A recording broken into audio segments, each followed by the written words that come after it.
Greetings and welcome to our daily Devo for Saturday, February the 3rd today. As you know, we finished up our book, A Walking Tour of the Gospels. Yesterday was the last one for that. And today, for the next several days anyway, till we get to Lent, in which I told you I have a book I'm going to use for that. Lent and Missions is going to be the book we use. I put that out, I think maybe on email to church family as well as on social media about that tool to use. I'm looking forward to it. So between now and then, I thought we might use this book. It's called This Day with the Master. The author of this is pretty well known, Dennis Kinlaw. He was here, oh my word, several years ago now, and spoke at holiness meetings that we used to have. And this book itself, I'm not sure what the copyright, oh no, that's not right. Well, I don't know. It's not really old. It's current for the most part, I believe. And so we'll be doing this for the next, 8, 9 days, something like that, until we get to Lent. Today's date is February the 3rd, as I said. This devotion is entitled God's Horsemen, as in plural, M-E-N, horsemen.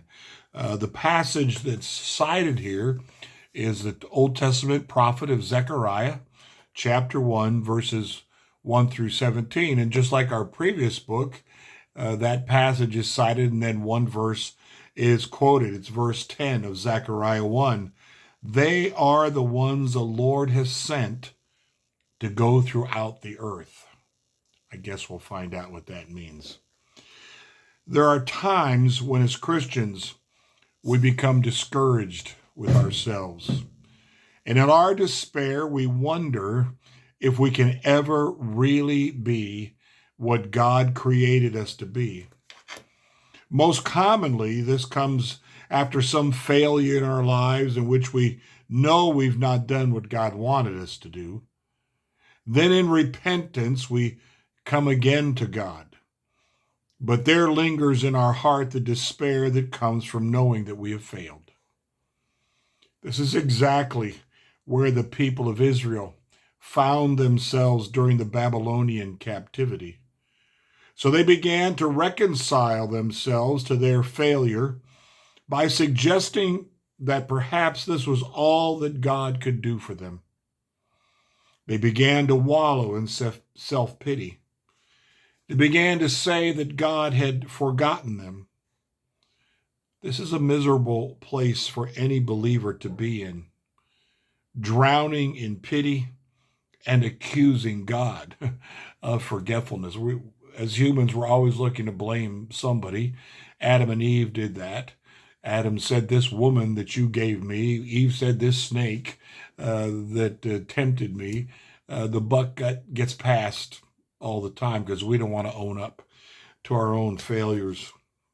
So even in this case, God is accused when we fail. Zechariah was the prophet to the people of Judah during the Babylonian captivity, and he had a vision. He saw some horsemen who went out over all the earth, and he asked the Lord about them. The Lord responded that these were his agents. Their mission was to cover the earth and report to God what they found. God knew exactly what was happening with his people, and he wanted to reassure them of that. There's not a single event that takes place in the world of which God is not aware. We may think, wrongfully, we may think he has forgotten us, but he has known every moment and every hour of our existence.